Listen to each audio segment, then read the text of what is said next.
Let's see this question.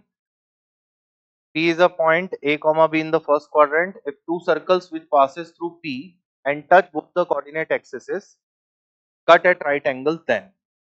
Cut at right angles का term आया, मतलब कि ऑर्थोगोनल सर्कल का केस है एक तो,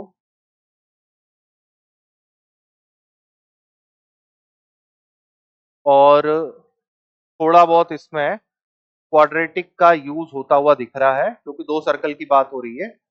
quadratic sum and product of root.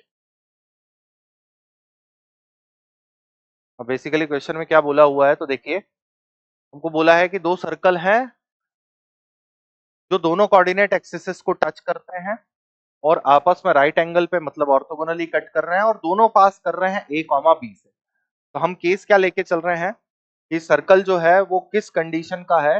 Late first circle x minus R one का whole square y minus R one का whole square is equal to R one का स्क्वायर. क्योंकि दोनों कोऑर्डिनेट एक्सिस को टच कर रहे हैं इसलिए r1 हमने यहाँ पर सेंटर के कोऑर्डिनेट और r1 ही रेडियस ले ली. And second be x minus R two का whole square y minus R two का whole square is equal to R two का होल स्क्वायर.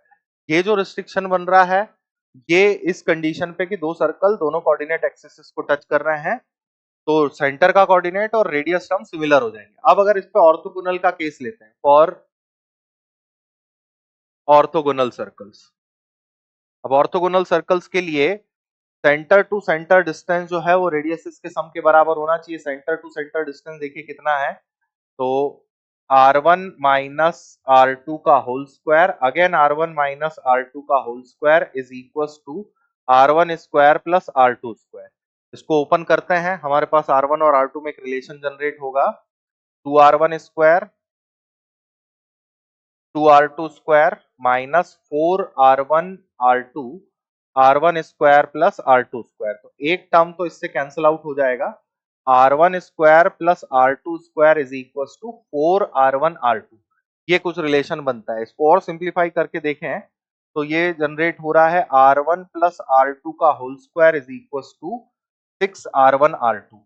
अब ये मैंने क्यों लिखा, क्योंकि ये थोड़ा थोड़ा क्वाड्रेटिक इक्वेशन वाले पार्ट पे दिख रहा है. r1 and r2 some of root और r1 into r2 product of root की कंडीशन को डिनोट कर रहे हैं, लेकिन कहां पे. तो अभी तक का केस तो हमने ऑर्थोगोनलिटी का लिया. अब एक रिस्ट्रिक्शन बचता है कि दोनों सर्कल a कॉमा b से पास कर, और दोनों सर्कल अगर देखें आप तो r1 और r2 के रिस्पेक्ट में बिल्कुल सिमिलर है. तो हम एक कंडीशन लेते हैं ऐसी, x माइनस आर का whole square y minus R का whole square is equal to R square. ये टाइप ऑफ सर्कल r1 और r2 दो रेडियसेस के लिए सेटिस्फाई होता है और ये दोनों ही पास करते हैं पास फ्रॉम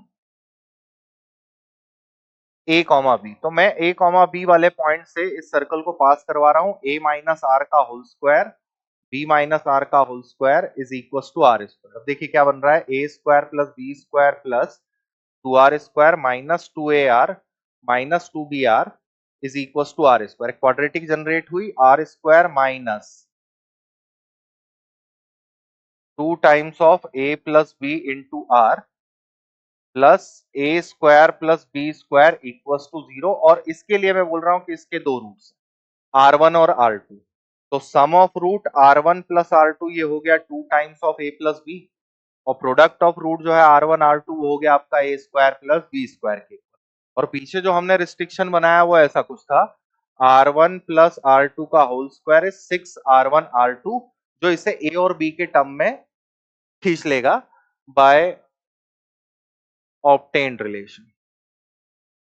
तो sum of root a square plus b square, sorry sum of root है हमारे पास में 2ab, तो 4a प्लस b का होल स्क्वायर और प्रोडक्ट ऑफ रूट है 6a square plus b square. इसको सॉल्व करते हैं, 4a square plus 4b square plus 8ab 6a square plus 6b square. तो माइनस कर दिया अगर तो 2a square plus 2b square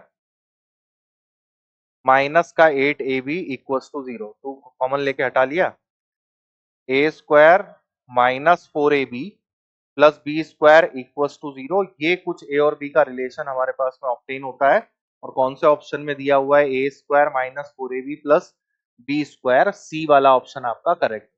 तो बेसिकली R1 R2 में तो रिलेशन निकला ही है और R को जनरल केस लेके क्वाड्रेटिक की कंडीशन बना ली। देखिए इसे एक बार,